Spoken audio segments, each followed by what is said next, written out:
Hello বন্ধুরা, শুরু করছি আজকের একাদশ। চলুন এক এক করে শুনে নেওয়া যাক। গুজরাটে একসাথে 16 জন মন্ত্রী পদত্যাগ করেন। ত্রিপুরার মন্ত্রী সুধাংশু দাস এর প্রেসমিট নিয়ে উত্তাল পরিস্থিতি। ত্রিপুরায় নবনিযুক্ত প্রদেশ কংগ্রেস এর ইনচার্জ শ্রী হরগান সিং।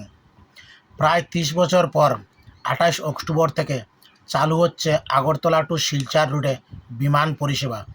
এই বিমান সপ্তাহে দুদিন অর্থাৎ প্রতি মঙ্গল ও শুক্রবার যাতায়াত করবে। ত্রিপুরার মন্ত্রী শ্রী সুধাংশু দাসের বরখাস্ত দাবি করেন জিতেন চৌধুরী ও আশিস সাহা।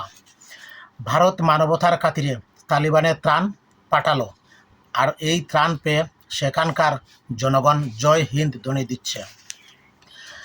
ইন্ডিয়ার এয়ার ডিফেন্স পাঠানো হতে পারে কাবুলে। পাকিস্তানের অনুরোধে পাক আফগান 48 ঘন্টার সামরিক যুদ্ধবিরতি হলো।